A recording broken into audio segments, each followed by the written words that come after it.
주님과 함께하는 교회에서 보내드리는 이른 아침 햇살 받기 프로그램입니다. 이 시간을 통해 하나님의 말씀에 나를 비춰보며 나 자신을 성찰하는 시간이 되시길 바랍니다.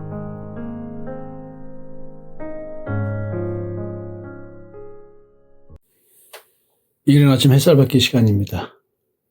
오늘도 역대하 18장을 살펴보겠습니다. 특히 아하방이 어떻게 미가야 선지자를 통해서 하나님의 뜻을 전해 들었는데도 불구하고 그 말을 듣지 않고 자기의 욕심대로 탐심대로 400명의 선지자들의 말을 듣고 거짓 선지자들의 말을 듣고 전쟁터에 나와서 죽는 이야기. 근데 이제 이 시대에 아하방과 이세벨 하면 우리는 엘리야 선지자가 떠오를 수밖에 없습니다. 같은 동시대에 활약한 선지자입니다. 이 두 분들은 어떻게 이러한 영적 분별력을 가질 수 있었을까요? 한 6가지 정도로 이야기를 좀 해볼 수가 있습니다. 먼저 엘리야 선지자하고 미가야 선지자에 대한 이야기를 열왕기상에서 이제 참고를 하면서 전체적으로 얘기를 좀 하도록 하겠습니다. 두 선지자는 하나님의 인재를 경험한 자들입니다. 즉 하나님의 인재를 경험했다는 얘기는 예수 그리스도의 십자가의 대속의 은총을 믿는 믿음을 가진 자라는 얘기입니다. 율법을 통한 율법으로 말미암는 자기의 의를 추구하는 것이 아니라 믿음으로 말미암는 그 의를 추구한 자들입니다. 엘리야는 갈멜산에서 하늘로부터 불이 내려오는 하나님의 초월적 임재를 경험합니다. 호렙산에서 하나님의 세미한 음성을 듣습니다. 미가야 선지자는 하늘 보좌에서 열리는 하늘 회의를 보는 영적 눈이 열려 있는 상태에 있습니다. 결국 이와 같은 초자연적인 현상들을 성경 기록하고 있는데 이것은 이들이 하나님과 동의하고 있다는, 그리고 하나님께서 그들에게 임재해서 하나님의 뜻을 알려주고 있다는 사실을 초자연적인 현상을 통해서 설명해 주고 있습니다. 다윗과 솔로몬 얘기할 때 계속 비교해서 말씀드린 게 하나님의 임재입니다. 왜? 다윗은 언약궤를 따로 가져와서 다윗의 장막에 놓고 거기서 제사를 드렸을까요? 그게 하나님의 임재를 사모하는 자에 대한 얘기겠죠. 지성소에서 만나 주시는 하나님.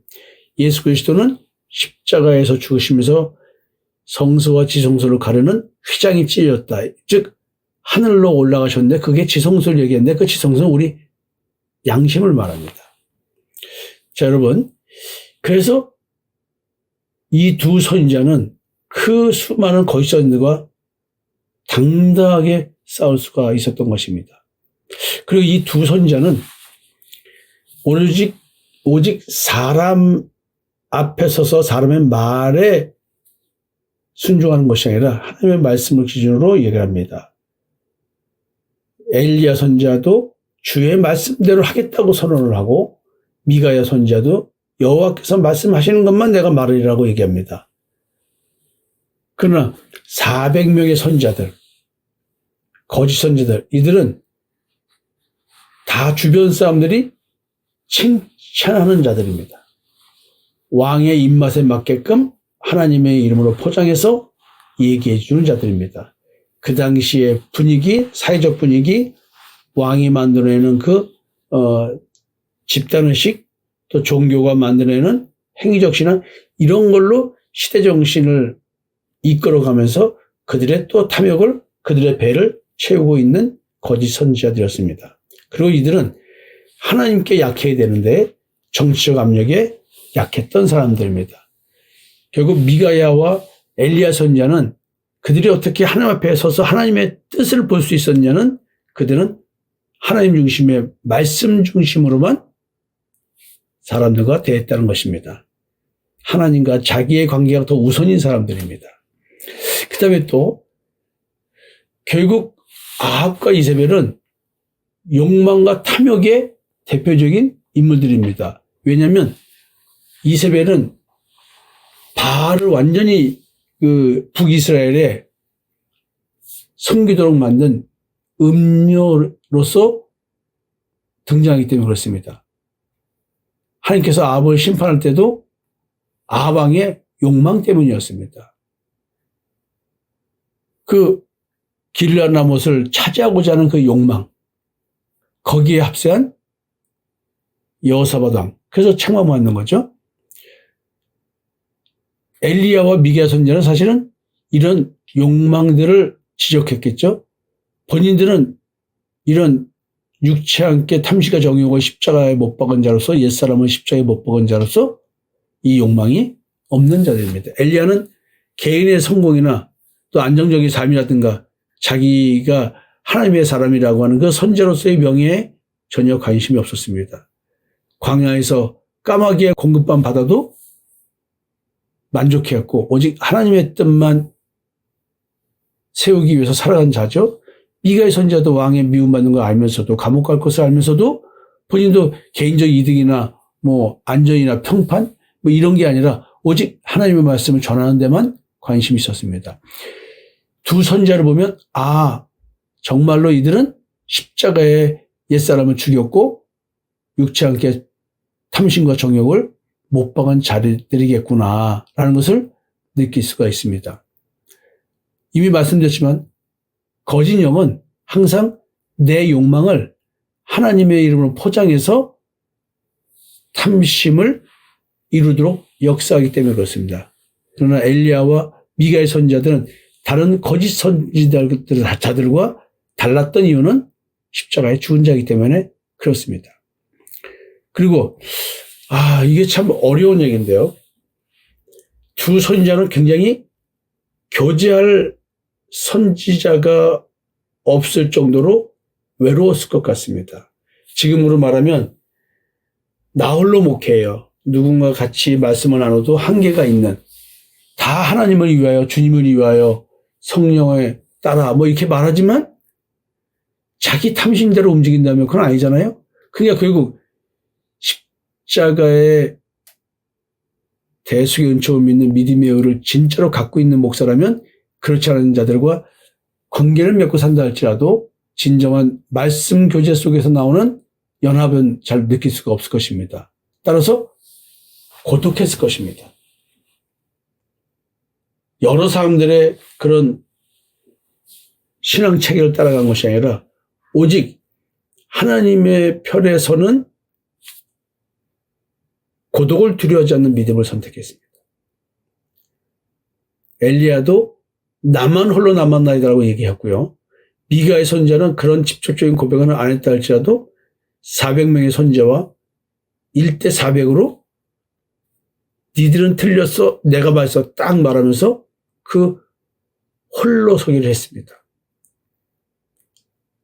왕, 또 장군들, 국가기관 전체가 미가엘을 반대했죠. 그럼에도 불구하고 하나님 편에 서서 죽이려면 죽여라 라고 엘리야 선지자와 미가 선지자가 동시에 그랬습니다.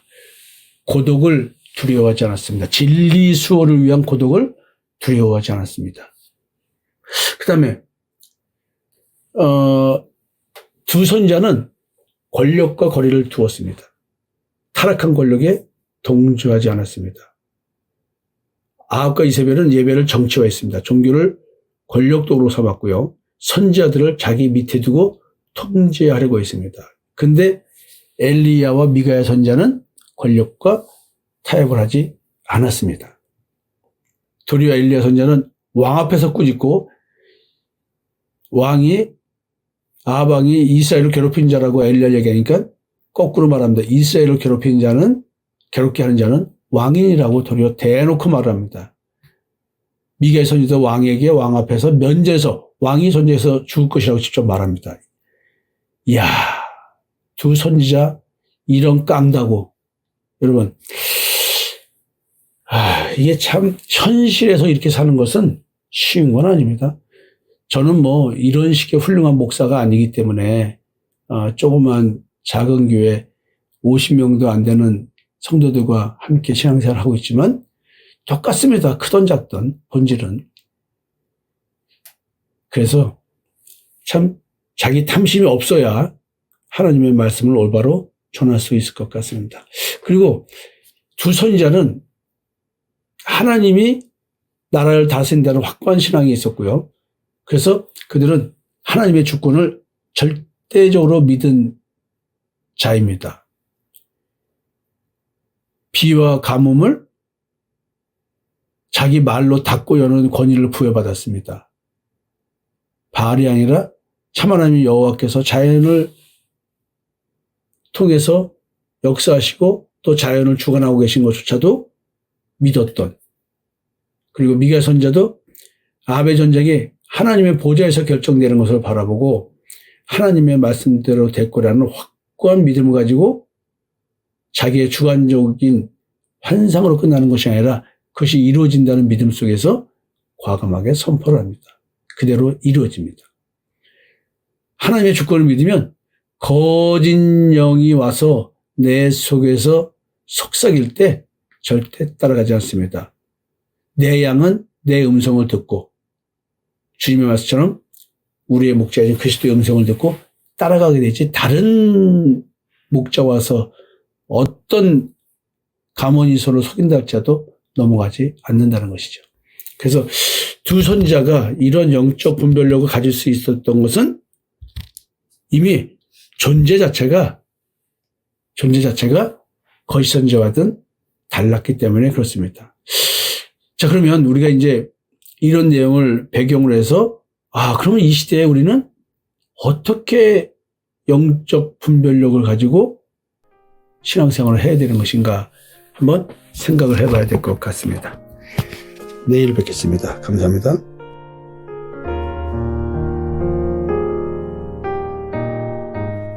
지금까지 이른 아침 햇살 받기 프로그램이었습니다. 오늘 하루도 믿음 안에서의 삶을 누리시는 여러분이 되시기를 기도합니다.